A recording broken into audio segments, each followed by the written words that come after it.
आएगा तो। और ये शरीर कितना 4 दिन का शरीर है, 4 कंधे पे जाना है,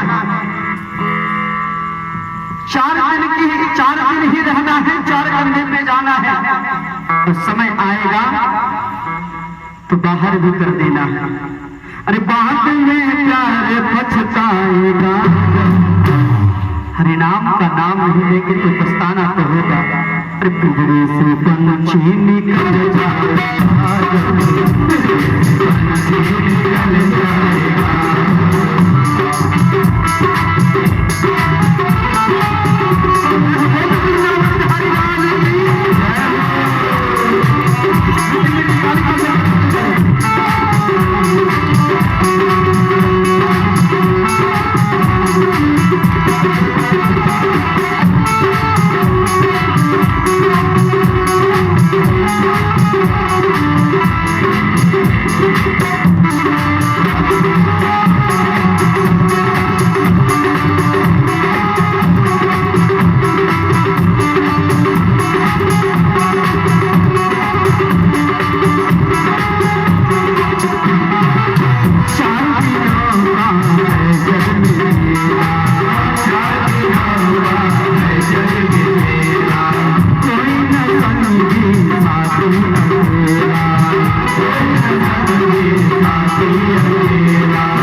अरे जैसा तो आया जग में वैसा ही जाएगा, मुट्ठी बांध के आया है हाथ पसारे जाएगा।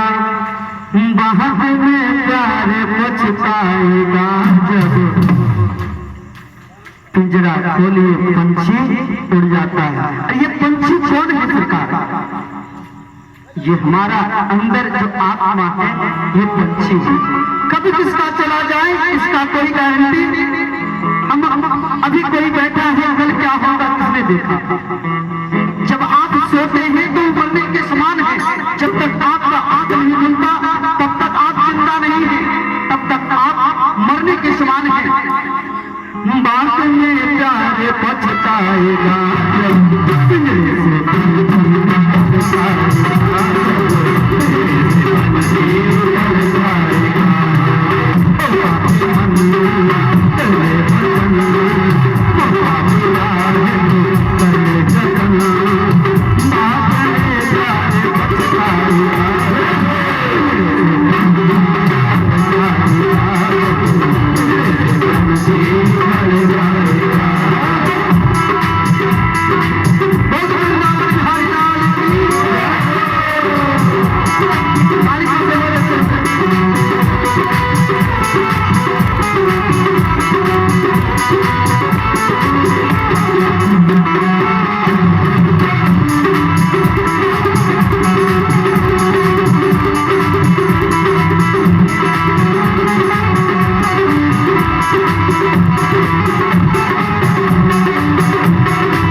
घर से बाहर कर दिया जाता है।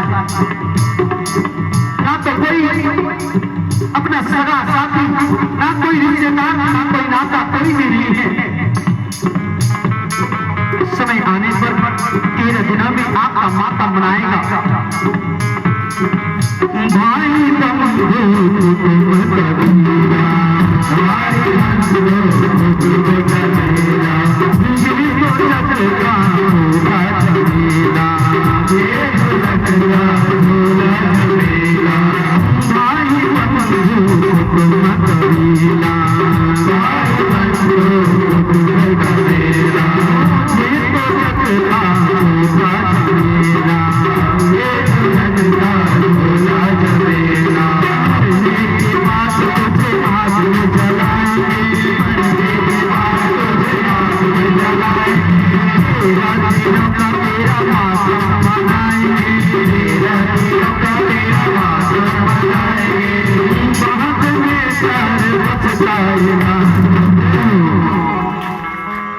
अब पछताना होगा, इसलिए हम देखते हैं कोई ताली ऐसे बजाते हैं, कोई ताली ऐसे बजाते हैं, पता नहीं ताली बजाते हैं कि थाली बजाते हैं।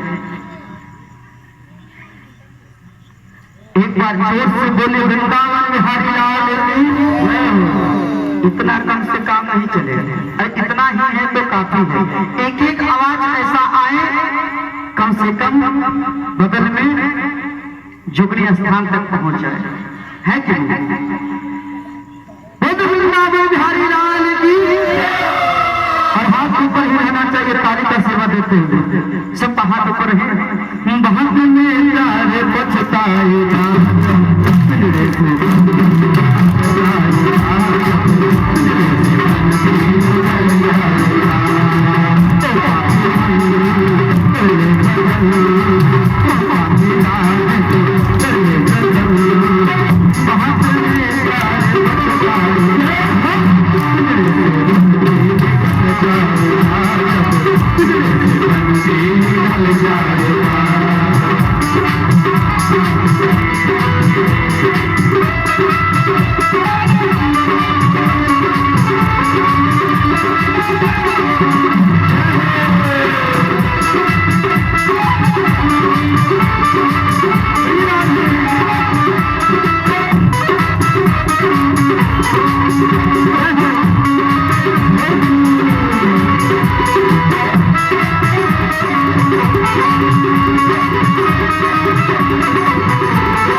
सब कुछ कर लेना चाहिए। अगर आपके अंदर एक क्षण का भी समय है, आपके पास एक ऐसा कहते हैं हम लोग कि हमारे पास समय नहीं है, सच में समय तो नहीं रहता, लेकिन समय निकालना पड़ता है। 24 घंटा हम हर एक समय काम में ही व्यस्त रहते हैं, लेकिन समय को निकालना जरूरी होता है। सुबह आने पर भगवान का नाम लेंगे आपका अवश्य कल्याण होगा। बोल वृंदावन बिहारी लाल की जय। समय आने पर एक बार नृत्य हम देख रहे थे, महाराज युधिष्ठिर ने देखा कि द्वारका गए अर्जुन को बहुत दिन हो गया है, अभी तक वापस नहीं आया। सोचा पता नहीं कहाँ है, समय आने पर वापस आया है। जीवन में एक दूसरे की चाचा जहां महापुरुष है, महापुरुषों की वाणी निष्फल जाती न देखी, कभी शायर के संग सिंगनी जाती न देखी। क्या सिंह के साथ कभी शायर जा सकता है क्या? कभी हंसनी कंकड़ पत्थर खाती न देखी, ईश्वर जीव संत का कोई जाती न देखी। आपका व्यवहार ही आपका कर्म है। अगर आपका कर्म खराब है, अगर आपका कर्म अच्छा नहीं है, तो आप अगर कर्म से भी काम है तो आप वो लायक नहीं है। अगर आपका काम मदिरा पीने का नहीं है, अगर आप करते हैं तो आपका वैश्याओं से कम ही क्या। समय आने पर आप उसका त्याग करके भगवान का भजन कीजिए। नजर उठ गई तो प्रजा बन गई। एक बार अगर आपका किसी के ऊपर से नजर उठ जाए, भरोसा उठ जाए, तो फिर आप लाख प्रयास करेंगे, फिर भरोसा जता नहीं पाएंगे।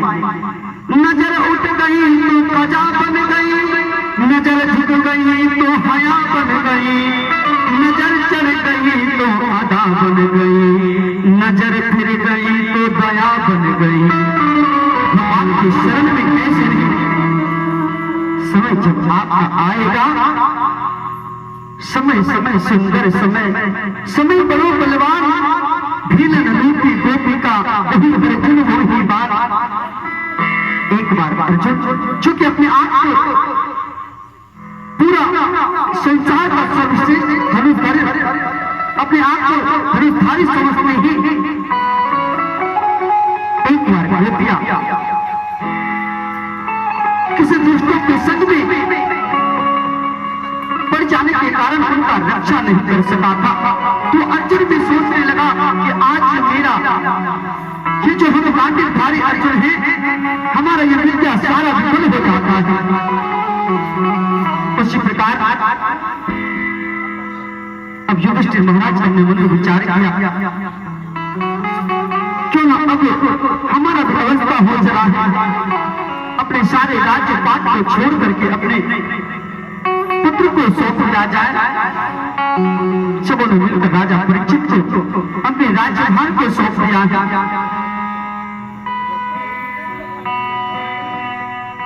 एक बार राजा परीक्षित ने देखा इनका विवाह उत्तर की कन्या इरावती से विवाह किया गया। इनके चाचा जन्मजय आदि 4 पुत्र हुए। एक बार राजा परीक्षित विशाल सेनाओं को लेकर जंगल में जा रहे थे। रास्ते में उन्होंने देखा कि एक काला कलम का पुरुष उनके सामने एक गाय और एक छोटा बछड़ा था। एक डंडे से उसको निहत्था पीटता जा रहा था।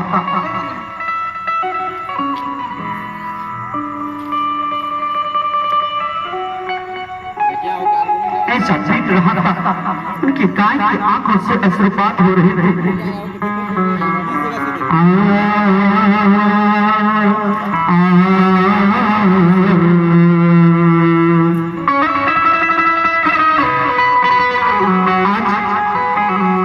पृथ्वी रो रो कर भगवान से कह रही है कि जब भगवान की पुत्र इस धरा धरती से चले जाएगा और जब कलयुग आएगा, उसमें अधर्म में अत्याचार बढ़ने से अधर्म बढ़ जाएगा। ठीक उसी दिन अभी ये बात विचार कर ही रहा था कि एक काला कलुटा एक पुरुष को देखा जो डंडे लेकर के उस गाय को और बच्चे को पीट रहा था। और उस गाय का 3 पैर कट चुका था, केवल एक ही पैर था। नित्य उसे पीटा जा रहा था। महाराज ने देखा कि मेरे राज्य में रहते हुए ऐसा दुस्साहस किसने किया, मेरे राज्य में रहते हुए किसी बैल को पीट रहा है।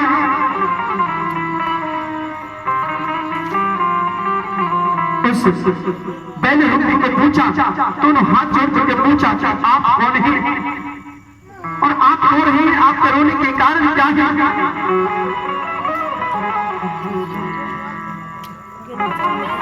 उनकी गाय किस तरह प्रताड़ित हो रहा था। महाराज परीक्षित ने धनुष को तान करके देखा और कहा कि तू कौन है, तो अपना परिचय बता, नहीं तो इस धनुष बाण से तेरा अंत कर देंगे।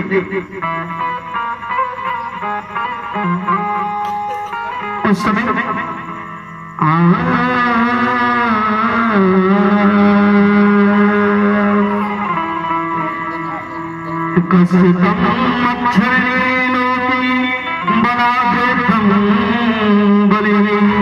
सुबह आने पर देश से राजा दिखाई पड़ता है। आखिर में तुम हो कौन? जैसे हिमयान से तलवार निकाला, उनके ऊपर प्रहार करना चाहा। अब तू जो मेरे राज्य में आया है, तू ये आने का साहस कैसे किया? उस समय सबसे पहले वो धर्म, वो जो 3 पैर पे एक गाय एक ही पैर पे खड़ी थी, वो कहती है, महाराज सबसे पहले उसके सामने जाकर के प्रार्थना किया, आखिर में आप कौन है? महाराज परीक्षित जो मन के अंदर देखा है कि ये तो साक्षात धर्म है, और धर्म जो कि कली के प्रभाव से उनका 3 पैर कट चुका है। उस समय सारे संसार में देखा, अब आप दुखी ना हो, आपको जिसने भी ये कष्ट दिया है, मैं उसको अवश्य ही दंड दूंगा। उस समय जिस हिमयान से तलवार को निकाला है, उस समय वो काला कलूटा पुरुष परीक्षित, राजा परीक्षित के शरण में चला जाता है और उनके सामने जाकर हाथ जोड़ के कहता है, सरकार मैं कोई और नहीं, मैं कलयुग हूं। तो कहा कि तेरा आने का तो अभी समय नहीं हुआ है, फिर भी तू कैसे आया?